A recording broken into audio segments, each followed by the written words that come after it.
موضوع الدرس في الزهار وكفارة الزهار سورة المجادلة تفسير ابن كثير. الحمد لله رب العالمين والصلاة والسلام على أشرف الأنبياء وسيد المرسلين سيدنا محمد وعلى آله وأصحابه أجمعين. اللهم صل على سيدنا محمد وعلى آل سيدنا محمد كما صليت على إبراهيم وعلى آل إبراهيم في العالمين إنك حميد مجيد. أعوذ بالله من الشيطان الرجيم. بسم الله الرحمن الرحيم. والذين يظاهرون من نسائهم ثم يعودون لما قالوا فتحرير رقبة من قبل أن يتماسا ذلكم توعظون به والله بما تعملون خبير. فمن لم يجد فصيام شهرين متتابعين من قبل أن يتماسا فمن لم يستطع فإطعام 60 مسكينا ذلك لتؤمنوا بالله ورسوله وتلك حدود الله وللكافرين عذاب أليم. قال المؤلف والمفسر رحمه الله تعالى أدام النفع بعلومه وعلومكم في الدارين آمين إلى أن قال وقوله تبارك وتعالى فتحرير رقبة أي في إعتاق رقبة كاملة من قبل أن يتماسا. اللہ نے حکم دیا کہ زہار کرنے والا اگر زہار کرنے کے بعد پھر اپنی بیوی کے ساتھ مصالحت چاہتا ہے تو کفارہ ادا کرے. پہلا کفارہ کیا ہے کہ ایک غلام آزاد کرے، یعنی پورا کامل غلام آزاد. وہاں ہنا رقبۃ مطلقۃ غیر مقیدۃ بالایمان وفی کفارۃ القتل مقیدۃ بالایمان. وحمل الشافعی رحمہ اللہ ما اترکها هنا على ما قید هناك لاتحاد الموجب وعتق الرقبہ. اب مفسر رحمۃ اللہ علیہ فرماتے ہیں کہ یہاں تو اللہ نے قرآن میں فرمایا کہ فتحریر رقبہ ایک غلام آزاد کرے، اب اس کے ساتھ اور کوئی پابندی نہیں. لیکن دوسرے مقام پہ جو آدمی کسی کو ناجائز قتل کرتا ہے تو وہاں جو کفارہ ہے تو وہاں قید ہے فتحریر رقبۃ مؤمنہ، یعنی ایمان والا غلام آزاد کرے. تو یہاں تو مطلق غلام ہے کہ غلام آزاد کرے چاہے وہ غلام کافر ہو یا مومن ہو، لیکن وہاں شرط ہے کہ غلام آزاد کرے لیکن مومن غلام ہو. امام شافعی رحمۃ اللہ علیہ تو فرماتے ہیں کہ بھئی چونکہ یہاں قید نہیں ہے اور وہاں قید ہے، لہذا رقبہ جو آزاد کرے گا وہ ایمان والا ہی آزاد کرے گا. بات فی ذلک ما رواه عن مالک بن سعد معاویہ بن الحکم السلمی فی قصۃ الجاریۃ السوداء وان رسول اللہ صلی اللہ علیہ وسلم قال اعتقها فانها مؤمنۃ. اب امام شافعی رحمۃ اللہ علیہ نے اس حدیث مبارک سے بھی طاقت پکڑی. فرماتے ہیں کہ جیسے قصہ معاویہ بن الحکم السلمی کے واقعے میں آتا ہے کہ ایک باندی تھی سیاہ رنگ کی، حضور پاک نے فرمایا اعتقها فانها مؤمنۃ، اور میں اسی کو آزاد کر دو یہ ایمان والی ہے. وقد رواه احمد فی مسندہ ومسلم فی صحیحہ. وقال الحافظ ابو بکر البزار حدثنا یوسف بن موسیٰ قال حدثنا عبد الله بن نمیر عن اسماعیل بن مسلم بن سالم بن دینار بن طاووس بن باسم قال اتي رجل فقال اتى رسول الله رجل، ایک بندہ حضور کی خدمت میں آیا. وقال انی ظاہرت من امراتی ثم وقعت علیہا قبل ان اکفر، میں نے اپنی بیوی سے زہار کیا کفارہ ادا کرنے سے پہلے، پھر میں نے دوبارہ جماع کر لیا. وقال رسول اللہ صلی اللہ علیہ وسلم لم یکن اللہ تعالی من قبل ان یتماسا. آپ نے فرمایا اللہ کے بندے قرآن پاک نے پابندی لگائی ہے کہ دوبارہ بیوی کو ملنے سے پہلے کفارہ ادا کرو. تم نے کفارہ ادا نہیں کیا اور پھر دوبارہ مل بھی دے. قال اعجبتنی نے کہا حضور میں نے دیکھا، بس میرے دل میں جذبات آ گئے. قال ہم سکتا تو کفر، آپ نے فرمایا اب بالکل بیوی کے پاس نہ جانا جب تک کفارہ ادا نہ کرو. ثم قال البزار لا يروى من ابن باز بأحسن من هذا وإسماعيل تكلم فيه ورواه جماعة كثيرة من أهل العلم فيه من الفقه أنه لم يأمره إلا بكفارة واحدة. حضور پاک صلی اللہ علیہ وسلم نے حالانکہ اس نے زہار کر لیا تھا، زہار کے بعد دوبارہ جمع کر بیٹھا، لیکن کفارہ ایک ہی رہا. حضور پاک نے فرمایا کہ بس ایک کفارہ ادا کرو. وقوله تبارک و تعالی ذالکم توعظون به تزجرون به واللہ ما تعملون خبیر خبیر بما یسرکم علیم باحوالکم. اللہ تبارک و تعالی تمہیں اس سے نصیحت فرماتے ہیں، زجر فرماتے ہیں کہ ایسی باتیں نہ کرو، اپنی بیویوں کو ماں نہ بنایا کرو، اپنی حلال کو حرام نہ کیا کرو. اللہ تبارک و تعالی جو تم کر رہے ہو تمہارے تمام اعمال کو جاننے والے ہیں. وقوله تبارک و تعالی فمن لم یجد صیام شهرین متتابعین من قبل ان یتماسا ومن لم یستطع فاطعام 60 مسکینا. قد تقدمت الاحادیث الآمرة بهذا الترتیب كما ثبت في الصحیحین فی قصۃ الذی جامع امرأته فی رمضان. اللہ نے فرمایا کہ جو غلام آزاد کرنے کی طاقت نہیں رکھتا وہ 2 مہینے کے روزے رکھے لگاتار. اگر 2 مہینے کے روزے بھی نہیں رکھتا ہے تو وہ 60 مسکینوں کو کھانا کھلائے. تو ترتیب یہی رہے گی. پہلے تو یہ ہے کہ غلام آزاد کرے، اگر غلام آزاد کرنے کی طاقت نہیں ہے تو پھر 2 مہینے کے روزے رکھے. اگر 2 مہینے کے روزے بھی نہیں رکھ سکتا ہے تو 60 مسکینوں کو کھانا کھلائے. یہ معنی نہیں ہوتا کہ روزے رکھ سکتا ہے پھر بھی کھانا کھلائے، نہیں، اگر روزے نہیں رکھ سکتا ہے تو پھر کھانا کھلائے گا. اور اسی طرح یہی ترتیب ہے. حضور صلی اللہ علیہ وسلم نے فرمایا تھا اس بندے کو جس نے رمضان المبارک کے روزے کے اندر اپنی بیوی سے جمع کیا، تو آپ نے ان کو بھی یہی ترتیب بتائی تھی کہ بھئی یا تو غلام آزاد کرو، یا تم 2 مہینے کے روزے رکھو، یا 60 مسکینوں کو کھانا کھلاؤ. ذالک تؤمنوا باللہ ورسولہ اے شرعنا ھذا لہذا. اللہ نے فرمایا ہم نے یہ شریعت کیوں بھیجی ہے؟ تاکہ تم اللہ پر، اللہ کے رسول پر ایمان رکھو اور شریعت کی پابندی کرو. وقوله تبارک و تعالی تلک حدود اللہ، یہ اللہ کے محارم ہیں، اللہ نے حدیں لگا دی ہیں. فلن تنتهكوها، ان حدوں کو کبھی نہ توڑا کرو، اس سے نہ نکلا کرو. وللکافرین عذاب علیم اے الذین لم یؤمنوا ولا التزموا باحکام هذه الشریعۃ، جو لوگ ایمان نہیں لے آئے اور اس کے بعد احکام شریعت کو بھی لازم نہیں پکڑا. لا تحسبنهم ناجون من البلاء كلا ليس الامر كما زعموا بل لهم عذاب علیم فی الدنیا والآخرہ. وہ یہ اعتقاد نہ کریں کہ ہمیں نجات مل جائے گی، ہم چھوٹ جائیں گے، ہرگز نہیں. بالکل وہ اللہ کے عذاب سے نہیں بچ سکتے ہیں. کافروں کے لیے دنیا میں بھی عذاب ہے اور آخرت میں بھی عذاب ہے. اب اللہ فرماتے ہیں ان الذین یحادون اللہ ورسولہ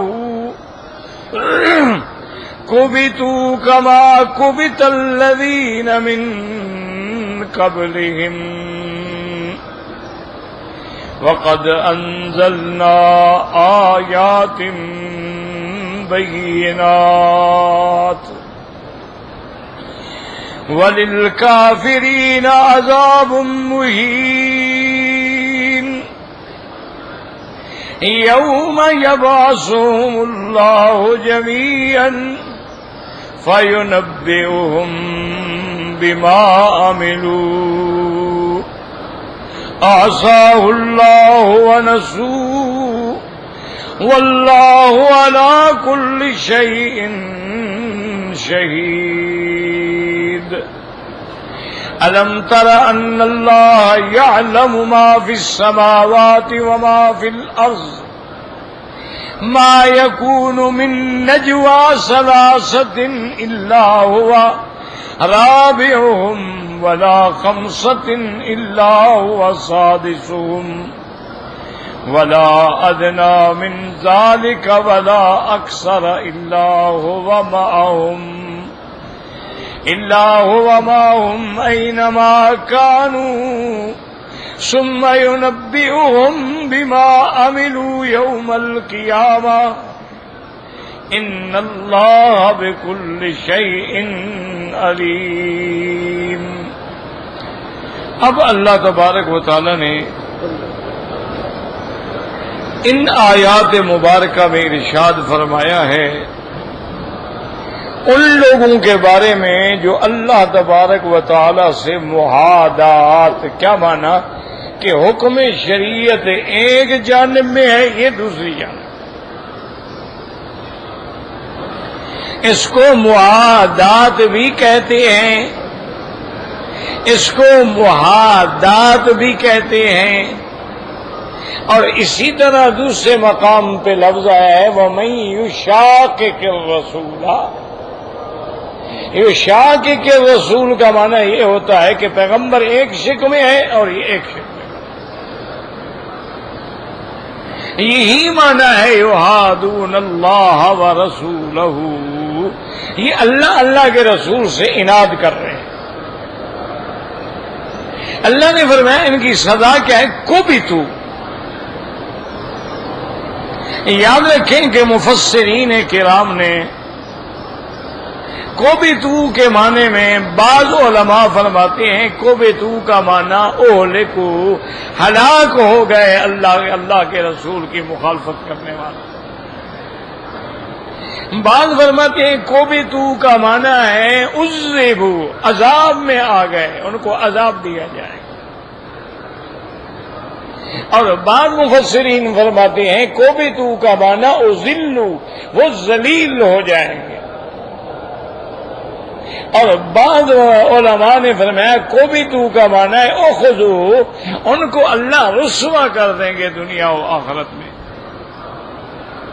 تو یاد رکھیں یہ ساری تفسیر ہوتی ہے، یعنی ہر آدمی اپنے انداز میں بات سمجھاتا ہے، معنی ایک ہے۔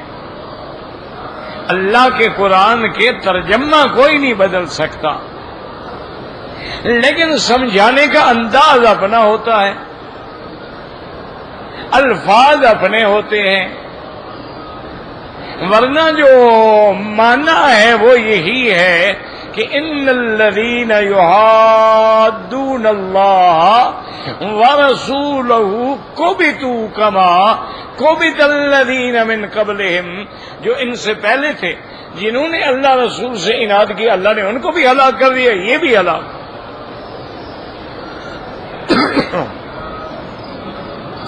من قبلہم سے مراد یہ ہے کہ وہ قومیں جو پہلے گزر گئی ہیں،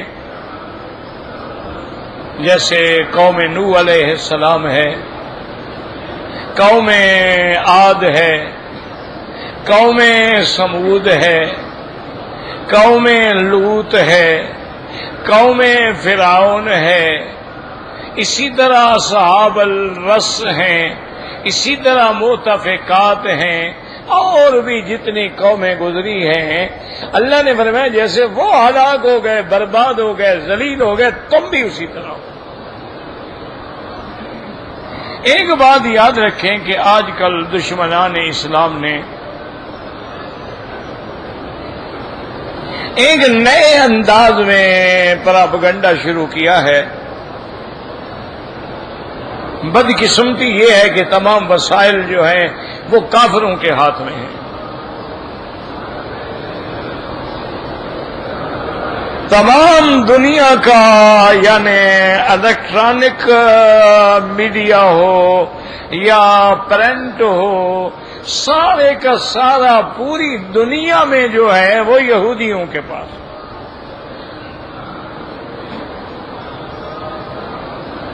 ان کے پاس وسائل ہیں۔ آج پوری دنیا میں آپ یہ دیکھ لیں کہ جتنے اخبار چھپتے ہیں، جتنے آپ کے ٹی وی چلتے ہیں، جتنے آپ کو خبریں ملتی ہیں، ان کا اصل جو ہے منبع جو ہے وہ یہودی ہے۔ ہم سب ان کے خوش اچین ہیں کہ جی بی بی سی نے خبر دی ہے، CNN نے خبر دی ہے، ہم ان سے لے رہے ہیں، ہمارے پلے میں کچھ نہیں ہے۔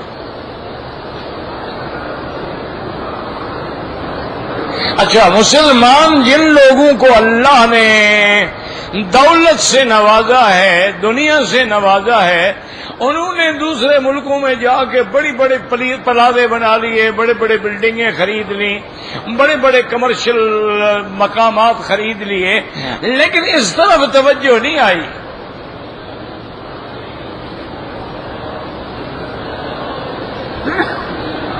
ان بدبختوں نے دو ہی کام کیے ہیں جس کی وجہ سے وہ پورے دنیا پہ سوار ہو گئے۔ ایک انہوں نے میڈیا کو خرید لیا، اور ایک انہوں نے اکانومی جو ہے آپ کی، جسے آپ اقتصادی حالت یا آپ سونا چاندی کہہ لیں، وہ سب اپنے ہاتھ میں رکھ لیا۔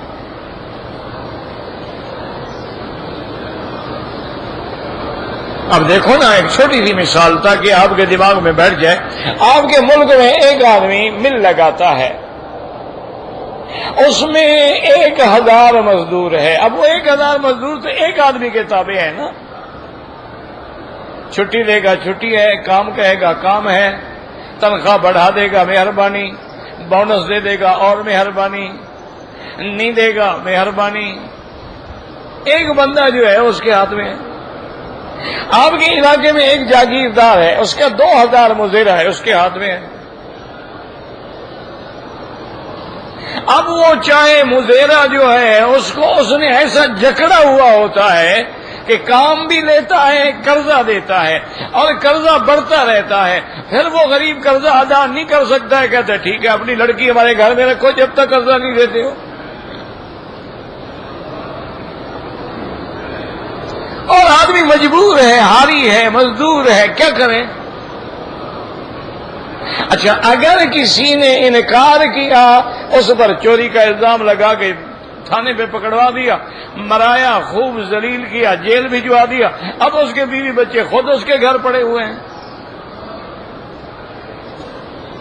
اور منتوں کے بعد، ذلیل ہونے کے بعد جب جی چاہ چھڑوا دیا، گواہ بھی اپنے، مدعی بھی اپنا، تانا بھی اپنا۔ یہی حال اب ساری دنیا کا ہے کہ ان کا جو دولت ہے، اس کا جو لیور آف اکانومی ہے، وہ یہودیوں کے ہاتھ میں۔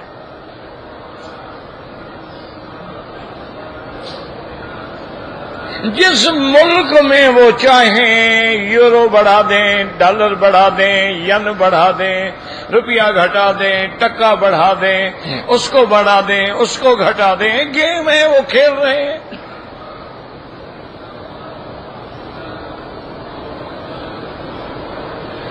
اور ساری دنیا ان کے اس حصار سے نکل ہی نہیں سکتی ہے۔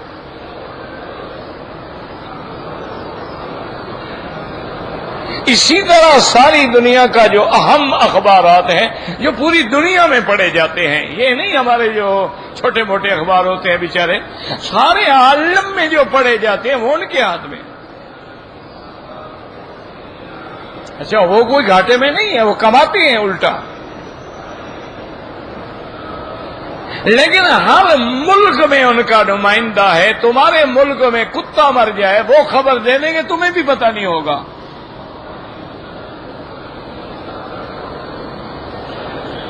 تمام دنیا کا سیٹلائٹ ان کے ہاتھ میں ہے، تمام دنیا کے چینل ان کے ہاتھ میں ہیں۔ آپ یہ جو موبائل ہے نا، اس پہ جو آپ میسج کرتے ہیں، آپ کو شاید پتا ہو نہ ہو، یہ پہلے وہاں یہودیوں کے ہیڈ کوارٹر پہ جاتا ہے، وہاں اس کا پرنٹ ہوتا ہے، پھر تمہارے بندے کو پہنچتا ہے۔ پھر ان کے آدمی شام کو بیٹھ کے اس کو پڑھتے ہیں کہ کیا میسج ہے یار، کوئی ہمارے خلاف تو نہیں، کوئی ایسا تو نہیں جس سے ہم فائدہ اٹھا سکتے ہوں، کوئی ایسا تو نہیں جس سے ہم کسی کو بلیک میل کر سکتے ہوں۔ وہ خاص طور پہ وہ اپنے ہاتھ میں رکھ لیتے ہیں، ہم خوش ہیں، میسج بھیج رہے ہیں، میسج بھیج رہے ہیں۔ یہ میسج یہ نہیں کہ تم نے کیا وہاں چلا گیا، نہیں، پہلے ان کے پاس جائے گا، وہاں سے پھر تمہیں ملے گا۔ تمہارے بندے کو جب تک پہنچے گا وہ سارا دیکھ چکے ہوں گے۔ اسی لیے اب حالات یہ ہیں کہ ہمارے بعض نوجوانوں نے، اللہ ہدایت دے، اللہ رحم کرے، شادیوں میں جاتے ہیں نا جی، تو شادی میں ویڈیو گیم بناتے رہتے ہیں، فلمیں بناتے رہتے ہیں، دولہا کی، دلہن کی، رشتہ داروں کی، سب کی، ان کی گیدرنگ کیسے آ رہے ہیں، کیسے جا رہے ہیں، اور یہ ساری فلمیں جو بن رہی ہوتی ہیں یہ فوراً ان کو کاپی ہو جاتی ہیں۔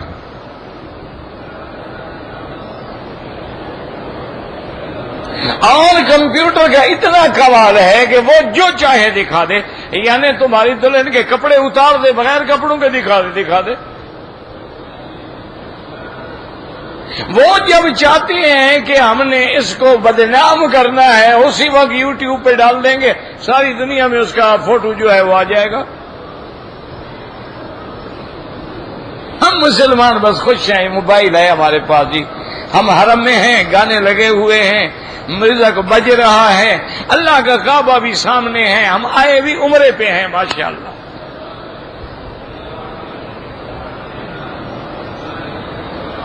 یعنی اسلام نے کہا گانا بجانا حرام ہے، یہودی نے کہا میں تمہارے حاجی کے ذریعے تیرے کعبے میں بجواؤں گا۔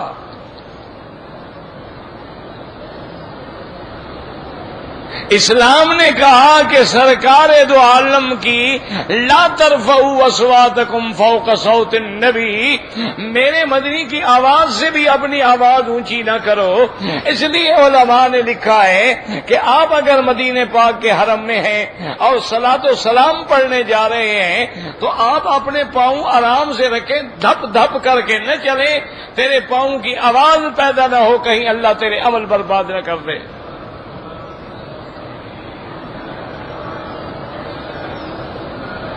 انہوں نے لکھا ہے کہ جب چلو تو خاشعن خاضعن متواضعن، انتہائی خشوع خضوع عاجزی کے ساتھ اور ادب کے ساتھ چلتے ہوئے سرکار کے سامنے آؤ، بالکل تیرے پاؤں کی آواز نہ آئے، تیری آواز نہ نکلے۔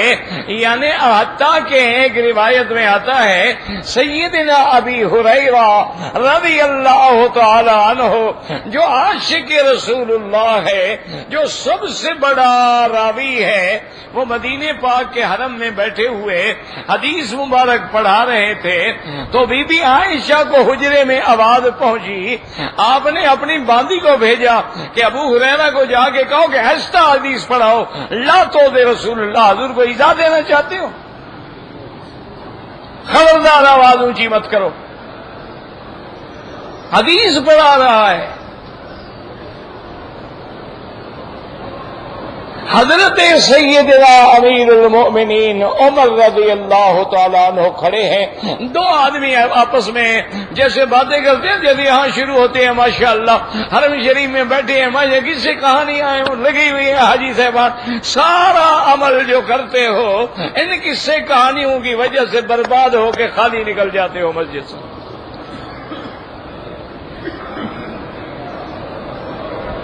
یہ میں نہیں کہتا، حدیث ہے میرے محبوب کی، آپ نے فرمایا دنیا میں بیٹھ کے، مسجد میں بیٹھ کے جو مباح باتیں بھی کرتے ہیں ان کے عمل ایسے گر جاتے ہیں جیسے آندھی میں خشک درخت کے پتے گر جاتے ہیں۔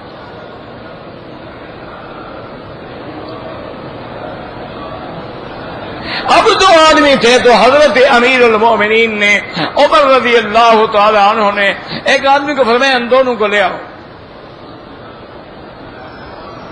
وہ لے آئے، آپ نے فرمایا من انتم، کون ہو تم لوگ؟ انہوں نے کہا حضرت نحن من اہل الطائف، ہم طائف سے آئے ہیں۔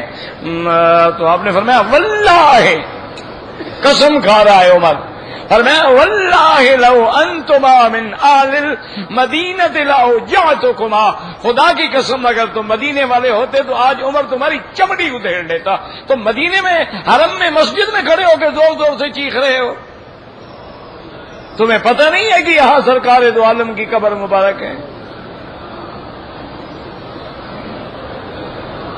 آداب یہ ہیں، قرآن یہ کہتا ہے، اور دشمن نے کہا کہ فکر نہ کرو مسلمانوں، ہم تمہارے حاجیوں کے ذریعے، تمہارے عمرہ کرنے والوں کے ذریعے ہم اپنے میوزک کو روضہ ریاض الجنہ میں لے جائیں گے۔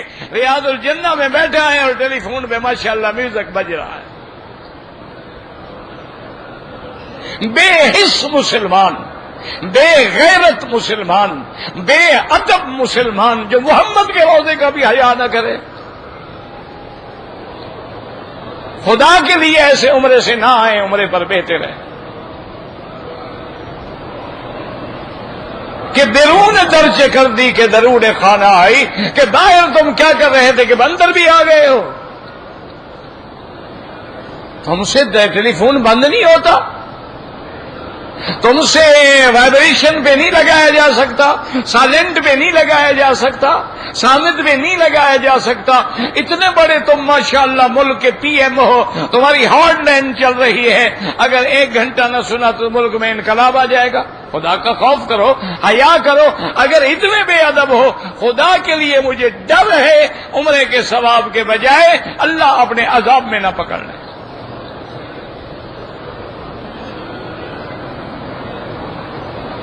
ہم نماز پڑھ رہے ہیں، ادھر میوزک لگا ہوگا،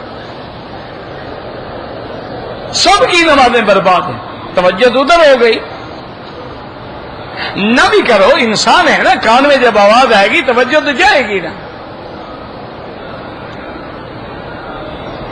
لیکن تم دشمن کی گیم دیکھو کہ اس نے موبائل کے ذریعے طواف ہے تو گانا لگ رہا ہے، اور صفا دوڑ رہا ہے ماشاءاللہ لبیک اللہم لبیک، ادھر گانا لگ رہا ہے، اور جناب سر مڑا رہا ہے ادھر گانا لگ رہا ہے.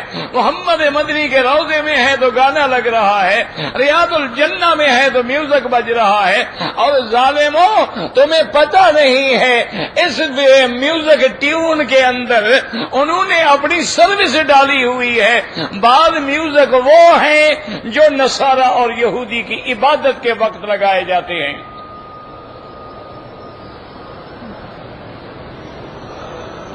اور بعض وہ ہیں جو ہندو کے بھجن کے وقت لگائے جاتے ہیں. دشمن کی گیم ہے. ایمان سے کہیں آج ہم ہر مسجد پہ، ہر اس مقام پہ چاند تارے کا نشان دیتے ہیں. یہ قرآن حدیث کا حکم ہے. ٹھنڈے دل سے. اور میں نے کہا اچھا تم چاند تارے کی عبادت نہیں مانتے ہو، میں تیری مسجدوں پہ لگوا دوں گا.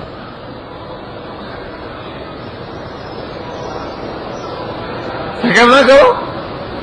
اور میں نے کہا تم سورج کی عبادت نہیں کرتے ہو نا، میں تیرے بچے کی زبان پہ چڑھوا دوں گا سنڈے سورج دیوتا، منڈے چاند دیوتا.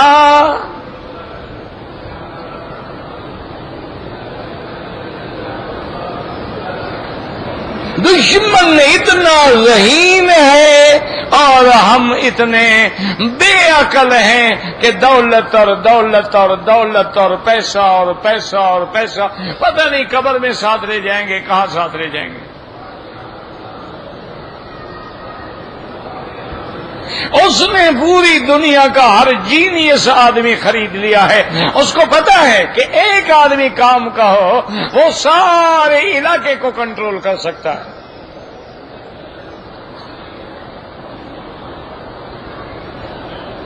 یہ دیکھو نا جی ٹھنڈے دل سے، یہ جو بچوں کو پولیو یعنی بچوں کے آزاد ٹیڑے بیڑے ہو جاتے ہیں، پولیو ہو جاتے، اس کے ویکسین کون بنا؟ تم بناتے ہو. کالی کھانسی ہو جاتی ہے، اس کا ویکسین کون بناتا ہے؟ خسرہ ہو جاتا ہے، چیچک ہو جاتی ہے، اس کی ویکسین کون بناتا ہے؟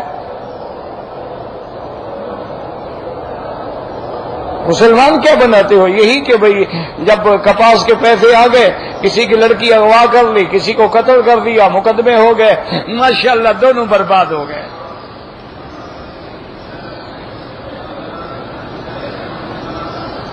آج جو تم پینسلین کے انجیکشن لگواتے ہو کس نے بنائے ہیں؟ تم کیا کر رہے ہو؟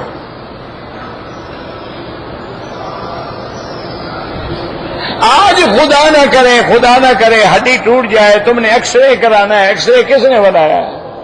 تم نے سی ٹی اسکین کرانا ہے، کس نے بنایا ہے؟ تم نے ایم آر او آئی کرانا ہے، کس نے بنایا ہے؟ تم نے جناب دل کی انجیوگرافی کرانی ہے، آلات کس نے بنائے ہیں؟ ابھی میرے دوست ہیں، میرے برخوردار ہیں، ان کا بڑا ہسپتال ہے ماشاءاللہ. تو میں نے ایک دوست کے لیے پتہ کیا، انہوں نے کہا جی ہماری تو ایک پرزہ خراب ہو گیا، انجیوگرافی ہم نہیں کر سکتے، مشین بند پڑی ہے.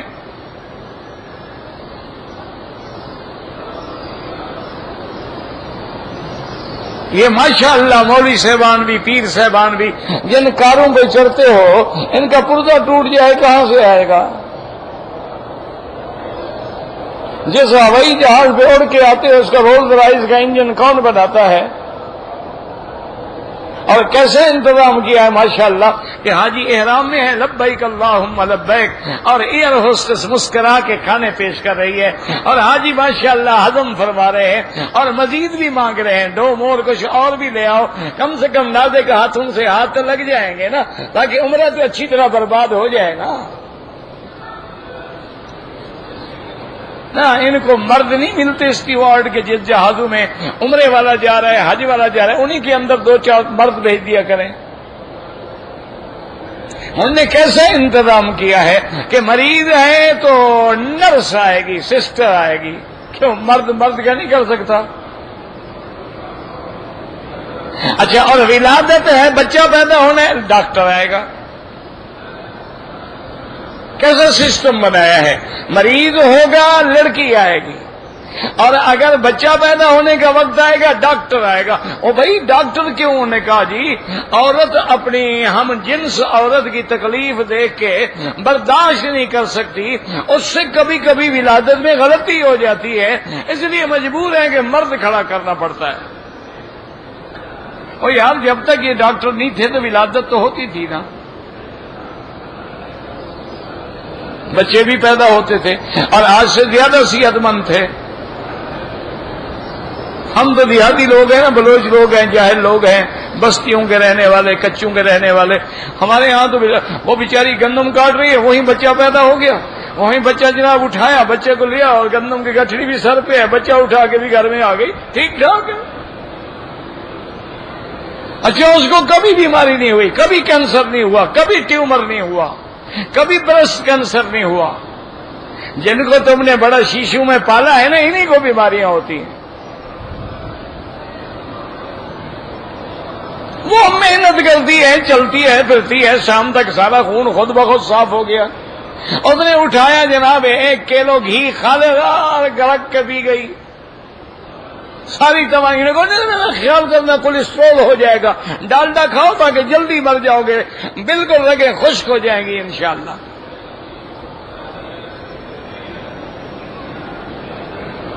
کس کو روئیں میرا بھائی، کس کو روئیں؟ 1 ٹکے کا مولوی مکی کیا کر سکتا ہے؟ ایک فریاد ہے، دل بھر جاتا ہے تو نکل پڑتی ہے، اور ورنہ ہمارے بس میں کیا ہے؟ وہ ایک ٹی وی چینل پہ بیٹھ کے ایک ننگی لڑکی شام تک 10 کروڑ بندے کو زیارت کروا دیں گے۔ مولوی مکی کی تقریر کتنے بندے سنیں گے؟ 200 بندہ، کوئی کیسٹ لے جائے گا تو 300 ہو جائے گا، کوئی آدمی ویب سائٹ پہ ڈال دے گا، حقدار آدمی ہو جائے گا۔ وہ ایک فلم دکھانے کے لیے ایک لمحے میں 10 کروڑ بندے کو دنیا میں دکھا دیں گے۔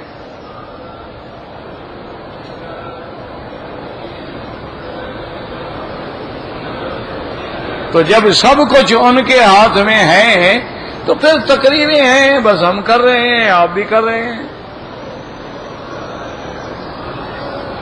اگر یاد رکھو ان ساری ترقیوں کے باوجود اگر آج بھی مسلمان میرے مدنی کے قدموں میں گر جائیں، اللہ کے آگے گر کے توبہ کر لیں، صحیح مسلمان ہو جائیں، آج بھی اسلام میں اتنی طاقت ہے کہ تمام دنیا کے باطل مذہب جو ہے وہ مٹ جائیں گے۔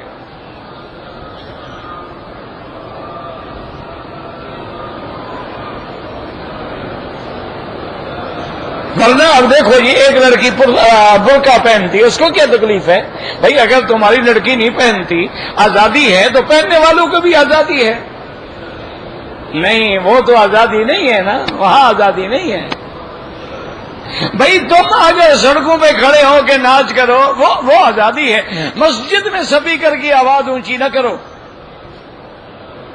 لوگوں کو تکلیف ہوتی ہے، اور تمہاری پاپ میوزک سے تکلیف نہیں ہوتی ہے۔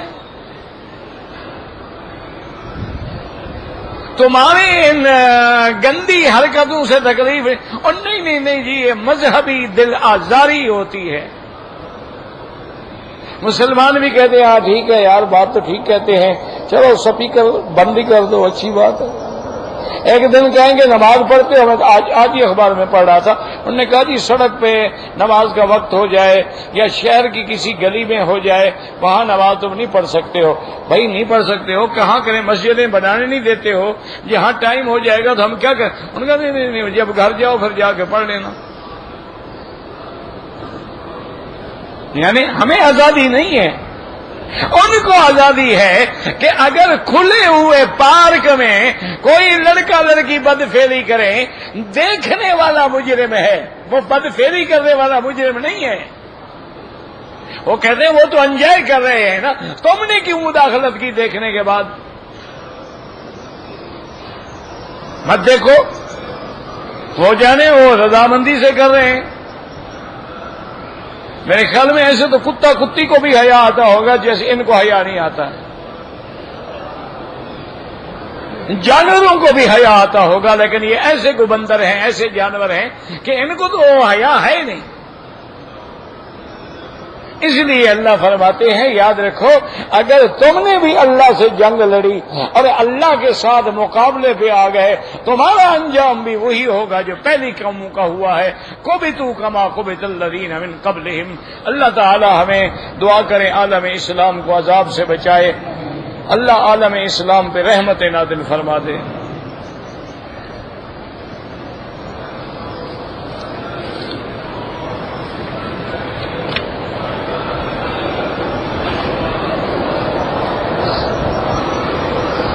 بہرحال گزارش یہ ہے کہ آپ عمرے کے لیے آ گئی ہیں. اب مسئلہ پوچھ رہی ہے کہ دوسرے عمرے کے لیے دادی پھوپھی کے ساتھ، چاچا داد بھائی کے ساتھ ہم جا سکتے ہیں؟ جب آنا ہی حرام تھا وہ تو کر چکی ہو، اب کیا مسئلے پوچھ رہی ہو؟ چاچا داد بھائی کے ساتھ آنا تو حرام ہے، وہ تو تم آ گئی. یہاں چھوٹے عمرے کا مسئلہ پوچھ رہی ہے. دیکھو کل ماشاءاللہ اب جو مرضی آئے کرو، بس اللہ معاف کرے، اور کیا کہہ سکتے ہیں. جب بغیر محرم کے سفر ہی حرام ہے تو عمرے پہ کیسے آ گئی؟ ایک آدمی ایک دن میں کتنے عمرے کرے؟ جتنی ہمت ہو 10 کر لے. نفلی عبادت ہے، 2 رکعت پڑھو تمہاری مرضی، 100 رکعت پڑھو تمہاری مرضی. 1 طواف کرو تمہاری مرضی، 20 طواف کرو تمہاری مرضی. اسی طرح عمرہ ہے، جتنی ہمت ہو کرو، لیکن ہر دفعہ سر منڈانا پڑے گا. بال ہوں یا نہ ہوں اس طرح پھروانا ہوگا.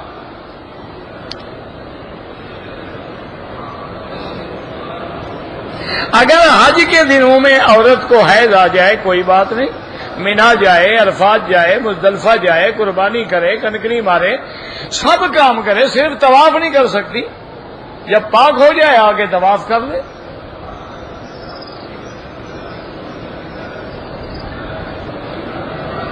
جو موبائل فون پر نبی پاک کو سلام پیش کرتا ہے، یعنی موبائل جا کے دیوار سے لگا دیتے ہیں، یا رسول اللہ یہ فون پہ سلام آ رہا ہے، میرے خیال میں اتنا بڑا بے ادب آدمی تاریخ میں پیدا نہیں ہوا. ہمیں تو خود صلاۃ و سلام پڑھتے ہوئے ڈر لگتا ہے، تم موبائلوں پہ پڑھا رہے ہو. ساری زندگی میں نے اپنے اکابر کو دیکھا ہے، اپنے اساتذہ کو دیکھا ہے، اپنے بزرگوں کو دیکھا ہے، اپنے والد کو دیکھا ہے کہ پہلی دفعہ جب مدینے میں جاتے تھے صلاۃ و سلام پڑھتے، اور زیادہ سے زیادہ 3 منٹ، بس زیادہ. الصلاۃ والسلام علیک یا رسول اللہ، الصلاۃ والسلام علیک یا حبیب اللہ، الصلاۃ والسلام علیک یا خیر خلق اللہ. بس آگے جا کے دعا کرتے. پھر جتنے دن مدینے میں رہتے تھے حضور کے قدموں میں آ کے بیٹھے رہتے تھے.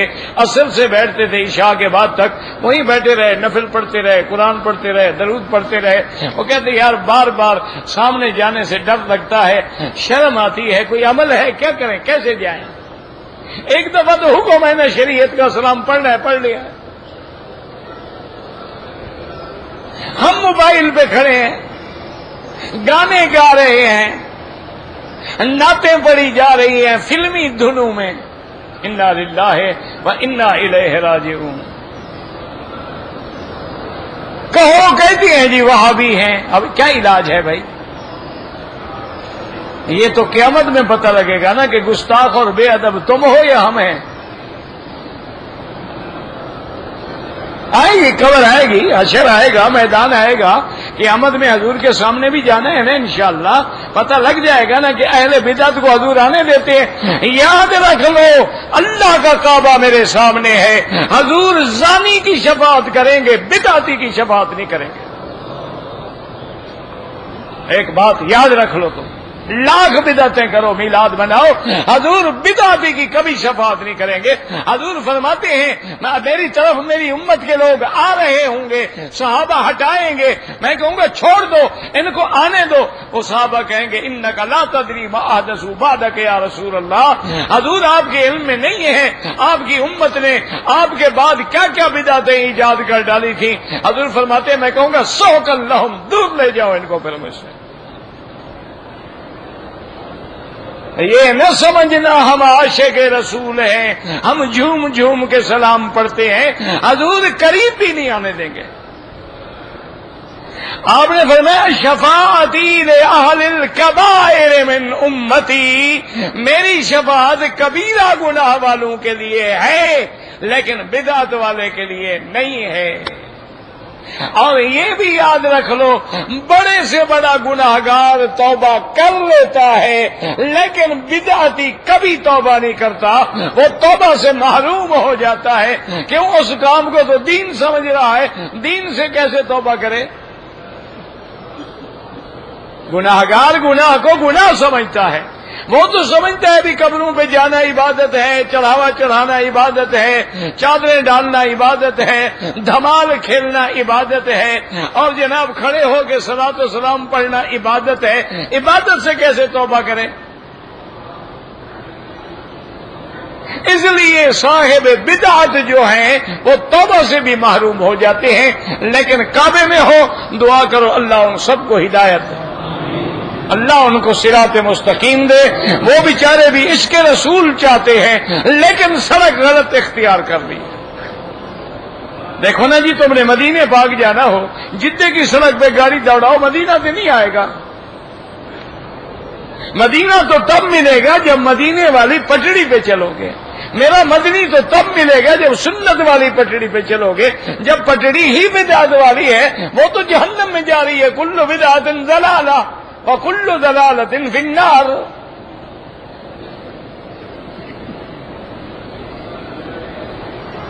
میرا بھائی بتایا ہے ایک بات کو، پتہ نہیں کیوں آپ پگڑی باندھنا بھی سنت ہے، ٹوپی بھی سنت ہے، رومال بھی، کوئی کسی طرح باندھ لو۔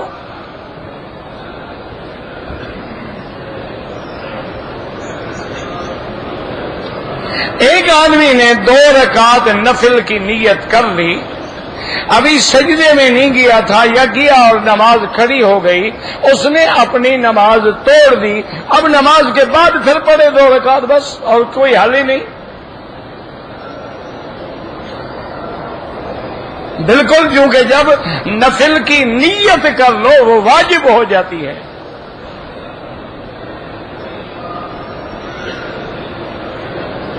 کہتے ہیں جی کہ درباروں پہ کچھ لوگ کھڑے ہوتے ہیں، وہ جھاڑو لے کے کھڑے ہوتے ہیں کہ قبروں پہ صفائی کرنی ہے، اور پھر پیسے لے کے وہ جھاڑو دلواتے ہیں۔ تو اللہ کے بندے، یعنی بزرگوں میں اتنا اختیار بھی نہیں کہ اپنی قبر کی جگہ کو صاف رکھ لیں۔ کیا خیال ہے آپ کا؟ وہ تو مختار کل ہیں، تمہیں بچے دے سکتے ہیں، اپنی قبر نہیں صفائی کرا سکتے، اس کے لیے جھاڑو تمہیں مارنا پڑتا ہے۔ کوئی اللہ نے عقل چھین لیا ہے یا کیا ہے؟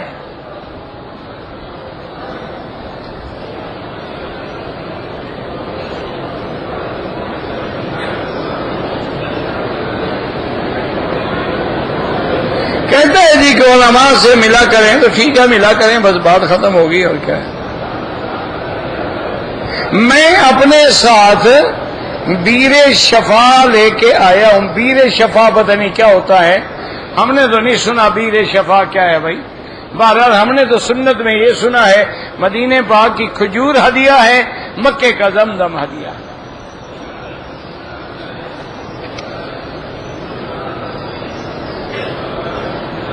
ایک آدمی پہ حج فرض ہے لیکن دماغ اس کا خراب ہو گیا، مجنون ہو گیا، کوئی بات نہ کرے. اگر والدین ہیں، اولاد ہے، ان کی طرف سے کر دیں تو اچھی بات ہے، ورنہ اس پہ تو کوئی جرم نہیں. عقل ہی نہیں رہا تو شریعت کا حکم کہاں رہا.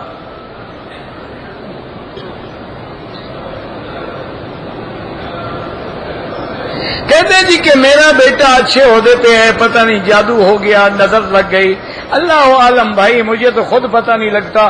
مجھے لوگ کہتے ہیں، بڑے بڑے عامل آتے ہیں آپ پہ جادو ہو گیا. اگلے چند دن گزرے ہیں، ایک عامل صاحب آئے تھے، انہوں نے کہا جی ایک جادوگر نے آپ کا موم کا پتلا آپ کی شکل کا بنا کے اس میں سوئیاں ڈالی ہوئی ہیں، اور وہ کوئی اور ہوتا تو اب تک مر گیا ہوتا. آپ چونکہ قرآن شریف پڑھتے رہتے ہیں اس وجہ سے بچے ہوئے ہیں. تو میں نے کہا بتاؤ میں کیا کروں؟ کہتے جی اس کو توڑنا چاہیے. میں نے کہا تم جا کے توڑ دو، میرے ہاتھ میں تو نہیں ہے. اگر تمہیں اتنا پتہ لگ جاتا ہے تو اس کو توڑو بھی. بہرحال جادو ہو جاتا ہے لیکن یہ زیادہ وہم ہوتا ہے. اصل میں جادو نہ تو یہودیوں پہ ہوتا ہے، نہ نصرانیوں پہ ہوتا ہے، نہ ہندوؤں پہ ہوتا ہے. یہ سارے جادو ہمارے لیے ہیں. ایسے جادو ہے، نظر بد ہے، میں مانتا ہوں. علاج یہ ہے کہ سورۃ البقرہ پڑھو، خود بھی پڑھو، گھر والے بھی پڑھیں، پانی پہ دم کر بھی ہو، اور ہر وقت گھر میں سورۃ البقرہ کی کیسٹ بھی چلاؤ. جب سورۃ البقرہ پڑھی جائے گی شیطان خود بخود بھاگ جائیں گے.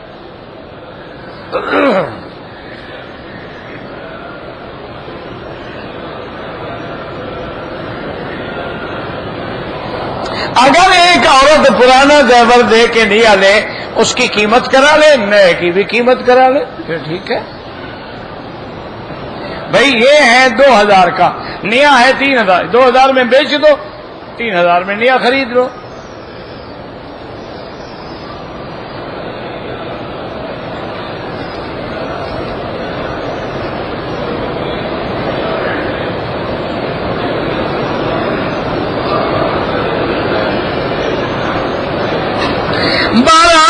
تکلیف ہو گئی حمل کی وجہ سے، آپ نے احرام ختم کر دیا، اب عمرہ بھی کریں اور ایک بکری دم بھی ادا کریں. کہتے جی کہ ہمارے ملک میں جب میت کو اٹھا کے لے جاتے ہیں تو زور زور سے کلمہ پڑھتے ہیں. یہ بھی بدعت ہے. کوئی حکم نہیں کلمہ پڑھنے کا. کلمہ اس کو فائدہ دے گا جس نے مرتے ہوئے پڑھا ہے. تمہارے پڑھنے کا کیا فائدہ ہے بھائی؟ یہ بس عادات ہیں، رواج ہیں.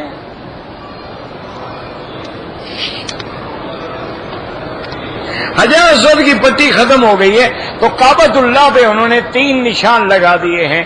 اس کی سیدھ میں کھڑے ہو کے آپ کر سکتے ہیں. پٹی کو حاجی دیکھتے رہتے تھے اور سارا طواف رک جاتا تھا.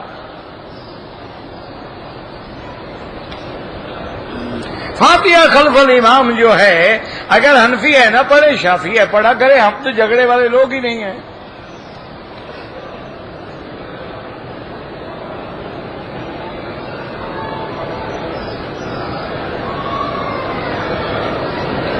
ایک مسلمان نے ایک نصرانی سے وعدہ کیا کہ میں وہاں مسجد نہیں بنواؤں گا. اس نے کہا قرآن کی بے حرمتی نہ کرو. مسلمان نے وعدہ نہ کیا، پورا نہ کیا، اس نے قرآن کی، تو دونوں نے غلط کیا.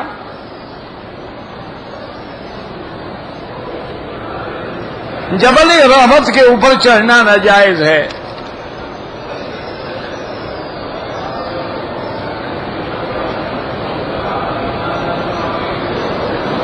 کہتے جی کہ ہمارے یہاں انڈیا میں رواج ہے کہ کب آدمی کوئی مر جاتا ہے تو جو لوگ آتے ہیں پھر دفن کرتے ہیں، واپس آتے ہیں میت کے گھر میں تو ان کو دال چاول پکا کے کھلائے جاتے ہیں. ایک بندہ مر گیا، ایک اور ان کا ستیہ ناش کرو.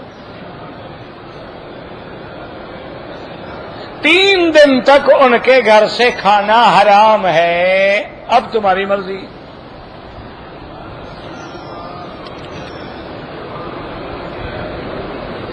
ایک آدمی جو ہے کرسی پہ نماز پڑھتا ہے، قیام تو کرتا ہے تو اس کو اشارہ نہیں کر سکتا ہوگا، مجبور ہے.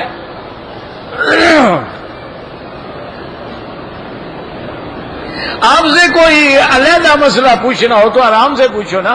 جب میں یہاں سے جا رہا ہوں ایک آدمی کو ملوں یا مسئلہ بتاؤں؟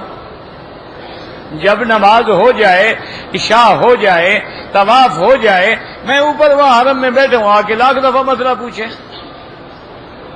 بھائی انسان نے درس دیا ہے، تھکا ہوا ہے، اب ہر حاجی کہتا ہے میں ملوں گا، اب وہ میں بات سنوں گا، ملوں گا یا مسئلہ بتاؤں گا؟ اچھا ادھر اذان ہو رہی، او جی میرا مسئلہ ہے، تو پھر ایسے آدمی کا علاج یہی ہے کہ میں ڈانٹ دیتا ہوں. جب میں فارغ ہو جاؤں 1,00,000 مسئلہ پوچھو، لیکن مجھے بھی تو ہوش آنے دو نا.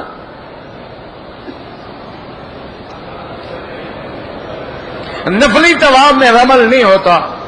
زمزم کے پانی سے کوئی وضو کرے جائز ہے.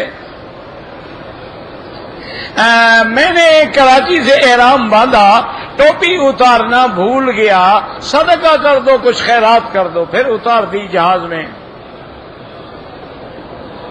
میری والدہ کومے میں ہے، اللہ کا شفا عطا فرمائے.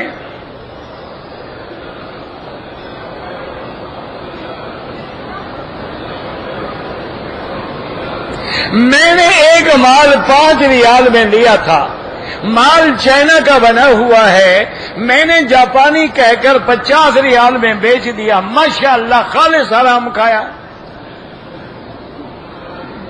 جھوٹ بھی بولا، حرام بھی کھایا. 5 کا 50، یہ نفع تو ہندو بھی نہیں کرتے تھے.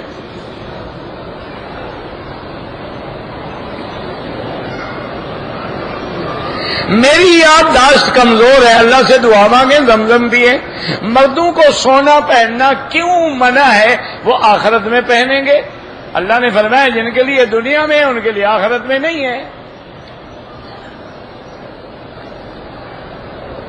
کبھی کبھی نماز میں نیند آ جاتی ہے، اگر گر گئے تو کوئی بات نہیں، ورنہ نماز ٹھیک ہے. اس کو نماز میں ہی نیند آتی ہے، آگے پیچھے نہیں آتی. ساری رات ٹیلی ویژن پہ بٹھا دو، 4 نمبر کی اینک لگائی ہوئی ہو، مجال ہے پلک جھپکے. انا للہ و انا الیہ. میرا بیٹا بیمار ہے، اللہ ہر بیمار کو رحم فرما، ہمیں بھی رحمت سے شفا عطا فرما. طواف کے چکر بھول جائے تو اندازہ کرو.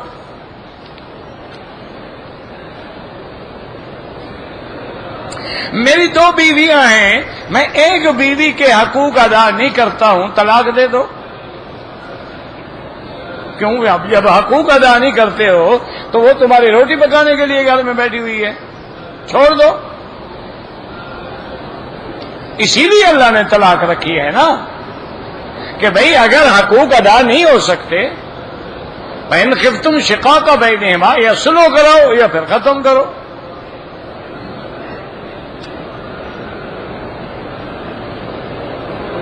میرا بھائی جو نمازیں قضا ہیں پہلے توبہ کرو، اس کے بعد قضا کرو. فرض کی قضا ہوگی اور واجب کی، وتر کی، سنتوں اور نفل کی قضا نہیں ہوتی.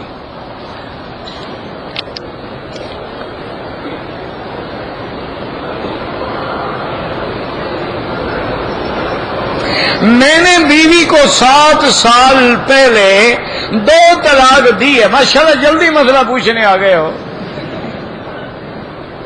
اچھا گھر بھیج دیا، میں نے اس کو بولا میں تمہیں طلاق دوں گا. اگر بولا طلاق دوں گا تو طلاق نہیں ہوئی، گا گی سے نہیں ہوتی. اب دیکھیں جناب کہ کون پڑھے جی. پھر کہیں گے جی کیا؟ یا رسول اللہ، جو لوگ کہتے ہیں حرف ندا ہے، اللہ کے سوا منع ہے.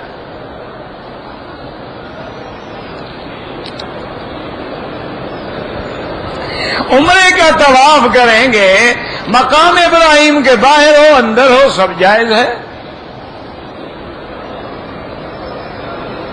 طواف دوسروں کے لیے نہیں ہوتا ہے، اپنے لیے کرو، ان کے لیے دعا کرو. میں نے 10 سال پہلے حج کیا تھا، عمرے کے بعد تو حل کیا تھا، لیکن حج کے بعد حلق نہیں کیا تھا۔ ماشاء اللہ، سبحان اللہ۔ تو ایک تو مسئلہ جلدی پوچھنے آ گئے، 10 سال گزرے ہیں صرف۔ بہرحال اب دم بھی ادا کرو، توبہ بھی کرو، اللہ معاف کرے کتنی غلطیاں ہوئی ہوں گی۔ عام لباس میں حرم میں آیا، احرام باندھ کے نہیں آئے، عمرہ بھی کرو، دم بھی ادا کرو۔ اگر عمرے کے بعد 2-3 بال کاٹے، دم پڑ گئی، سارے بال بھی کٹاؤ، ایک بکری دم بھی ادا کرو۔ بہرحال مسجد میں تحیت المسجد کا حکم ہے، وہاں منع بھی ہے کہ لا صلاۃ بعد العصر حتی تغرب الشمس۔ تو جب نہی کی حدیث آ گئی تو رک جائیں گے۔ اب دیکھیں عمرے کا حکم ہے کہ نہیں، لیکن حج کے 5 دن جو ہے عمرہ نہیں کریں گے، وہ حکم اپنی جگہ ہے، وہ اپنی جگہ ہے۔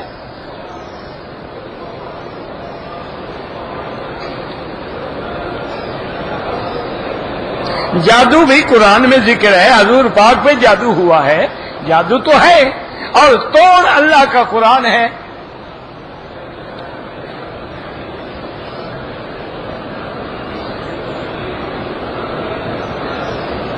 بہرحال میں نے عمرے کا طواف کر لیا، صفا مروہ میں میرے کپڑے پیشاب سے خراب ہو گئے، میں نے دھونے کے لیے نکالے، کپڑے پہنے، پھر نہ سائی کی نہ سر منڈایا، ماشاء اللہ، یعنی عمرہ برباد کر دیا۔ کپڑے بدل کے صفا پوری کرتے اپنی نہیں کی ہے، اب سر بھی منڈاؤ، دم بھی ادا کرو۔